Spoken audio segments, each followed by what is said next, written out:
Assalomu alaykum ilmga chanqoq abituriyentlar. Qisqa va lo'nda darslarimizni boshlaymiz. Tarix darslari kanaliga xush kelibsiz.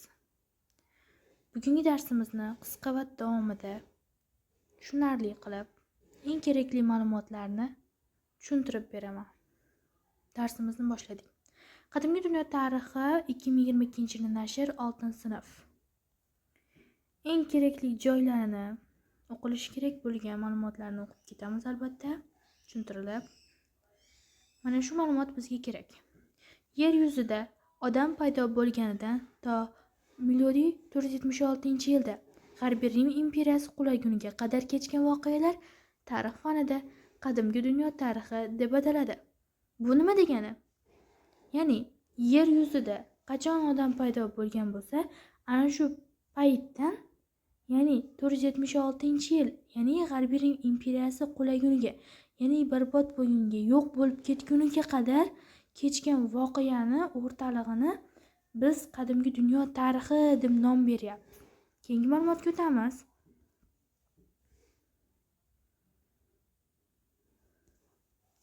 Birinchi mavzuga qadimgi tarix ildizlari ekan. Shu mavzu asosida tugatamiz bugun. Bizda 3 ta kasb, ya'ni kasbga o'rgansangiz, jicha qo'shimcha qo'shsangiz ham bo'ladi, kasb desak ham bo'ladi. Xullas 3 ta kasb. Qisqa qilib tushuntiraman. Arxeologlar bu qazishma ishlarini olib boruvchi shaxslar. Ya'ni ular nima qiladi? Nimani qaziydi? Qarorgohlarni, ya'ni qandaydir manzilda, qarorgoh turar joylarni qazishda davom etadi ular. Endi antropologlar bu suyak qoldiqlarni o'rganadi. Suyak qoldiqlari mana shu mana odamlar mana odam o'xshash. Mana suyakda mancha yildan keyin manaqa bo'lgan ekan deb bu antropologlar o'rganadi. Bu suyakka doir odam suyaklarini o'rganadi bu. Etnograflar bu urf-odatlarni o'rganadi. Madaniyatini, mana misol uchun qandaydir madaniyat bo'lishi mumkin, qandaydir qaysidir xalqda qandaydir urf-odati bo'lishi mumkin. Hamma davlatda qandaydir o'ziga yarasha urf-odatlari mavjud. Mana shu narsalarni etnograflar o'rganadi. Keyingi ma'lumotimiz, tarixni o'rganishda ikkita manba bor. Moddiy manbalar hamda yozma manbalar. Moddiy manbalar ashyoviy manbalar ham deb ataladi. Moddiy yoki ashyoviy manbalar nimalar degan savolda inson qo'li bilan yasalgan, yaratilgan barcha narsalar moddiy, ya'ni moddiy manbalar deb ataladi. Moddiy manbalarga mehnat qurollari, qurol-yarog'lar, qurol aslahalar, sopol idishlar, zip-ziynatlar, shunga o'xshash. Ya'ni inson qo'li bilan nimani yasagan bo'lsa, avval ana shu narsaga kiradi. O'ylab ko'ring, kommentariyaga yozib borasiz albatta. Hozirgi kunda moddiy manba deb nimani aytishimiz mumkin? Inson qo'li bilan nimani yaratyapti? Nimani yasayapti? Nima qila olyapti? Keyingi ma'lumot yozma manbalar deb yozilgan barcha hujjatlar, mana shular yozma manbalar kiradi. Bularga O'rta Osiyoda eng muhim bo'lgan manba bu Avesto kitobi hisoblanadi. Yana bitta yozma manbamiz bor, bu Behistun qoyasi yozuvi hisoblanadi. Fors shohi Doro bir buyrug'i bilan yozilgan Erondagi Kirmanshoh shahri yaqinidagi Behistun qoyasi yozuvi hisoblanadi. Yana bitta yozma manbamiz bor, bu Naqshi Rustam bitik hisoblanadi. Endi yozma manbalarda qog'oz bo'lmagan, birinchi bo'lib qog'oz bo'lmagan nimalarga yozishgan degan savol uchrashi mumkin. Albatta, bitiklarda asosan devorlarga, anaqa toshlarga bitib yozishgan bo'lishi mumkin, daraxt po'stloqlariga, hayvonlar terisiga yozishgan, shunga o'xshash narsalarga yozishgan. Endi ibtidoiy jamoat tuzumini tushuntirib beraman. Ibtidoiy jamoat tuzi tarixda urug' jamoasining ibtidoiy odamlar to'p bo'lib yashashgan. Shuni tushuntirib olsanglar o'zlariga qulay. Odamlar qabila bo'lib, to'rtta bo'lib yashashgan. Mana shu ibtidoiy odam jamoasi urug' jamoalari hisoblanadi. Endi olimlarimiz bor, albatta 4 ta olimimiz bor. Eng kerakli bo'lgan olimlarimiz hisoblanadi. Ma'lumotlar bu albatta tushadi. Miloddan avvaliga 5-asrda yashagan. Biz nima qilishini o'rganib olishimiz kerak. Mana Gerodot ekanligini o'rganamiz. Qanday asar yozgan? Tarix asarini yozgan. Nechta kitobdan iborat? 9 ta kitobdan iborat. Qachon yashayapti? Miloddan avvalgi 5-asrda yashayapti. Bo'ldi. Gerodot haqida ma'lumotga egamiz. Ya'ni tarix asarini yozyapti. Tarixning otasi bo'lyapti. 9 kitobdan iborat. 5-asrda yashayapti. Miloddan avvalgi 5-asrda yashayapti. Endi keyingi olimimiz Strabon hisoblanadi. Strabon geografik asarini yozyapti. Miloddan avvalgi 1-asrning oxirida yashayapti. Bo'ldi, bizga mana shu ma'lumot yetarli. Keyingi olimimiz Arian. Milodiy 2-asrda yashayapti. Bu Aleksandrning harbiy yurishlari, yana bitta nomi Aleksandr Anabasisi nomli asar yozyapti. Moslavib olinglar. Aga Arian, Aleksandrning harbiy yurishlari. Aleksandr Anabasisi. Endi yana bitta olimimiz bor. Kvint Kursirov. Albatta buni yozib olishingiz kerak. Bu kitobda yo'q ma'lumot, ammo ehtimoli bor bu ma'lumotni. Kvint Kursirov bu Rim tarixchisi hisoblanadi. Milodiy 1-asrda yashagan shaxs.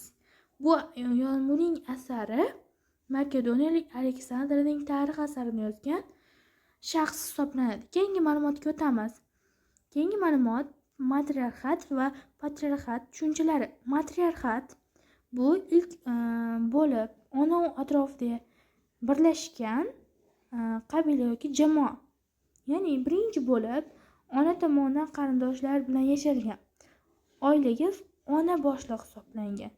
Keyinchalik patriarxat, ya'ni ota erkak tomonidan, ota tomonidan boshqarilishi bu patriarxat. Bu qanday o'tilgan? Og'ir mehnat qurollari takomillashishi va og'ir turmush natijasida matriarxatdan patriarxatga o'tgan. Bu qachon o'tilgan? Bronza davrida. Keyingi mavzularda albatta kengroq yoritilgan va ko'proq to'xtalamiz bu mavzularga. Endi tosh davri. Tosh davri degan tushunchaga to'xtalamiz. Nima sababdan bu davrni tosh davri deb atashgan? Sababi mehnat qurollari toshdan bo'lgan. Pichoq kerakdir, misol uchun turmush sharoitiga. Pichoq albatta kerak. Pichoqni ham toshni qandaydir uchli tomonda kesishgan. Bir-biriga urib qandaydir qurol yasashgan. Demak, hamma mehnat quroli taqinchoqmi nimaki bu? Misol mehnat quroli nimaki bo'lsa, bu toshdan bo'lgan. Shuning uchun ham tosh davri deb atalgan. Endi tosh davrini biz 4ga bo'lib olamiz. Paleolit, mezolit, neolit, eneolit. Paleolitni o'zi 3ga bo'linadi. Ilk, o'rta hamda so'nggi. Endi bularning ma'nosini albatta bilib olishimiz kerak. Paleolit qadimgi tosh davri. Mezolit yangi o'rta tosh davri. Neolit yangi tosh davri. Eneolit mis tosh davri ma'nolarini anglatadi. Bugungi mavzumiz ham tugadi. Savollarga albatta javob beramiz. Bilimizni mustahkamlash uchun. Birinchi savol aytyapti. Arxeologlar, antropologlar, etnograflar nimalarni o'rganadi? Arxeologlar qazishma ishlarini olib boradi. Bo'ldi, tamom. Antropologlar esa suyak-qoloqlarni o'rganadi. Bo'ldi. Etnograflar urf-odatlarni o'rganadi. Bo'ldi. O'zingiz uchun tushunarli bo'lgan, o'zingiz uchun qolib bo'lgan narsalarni o'zingizga oson qilib o'rganib olsangiz bo'ldi.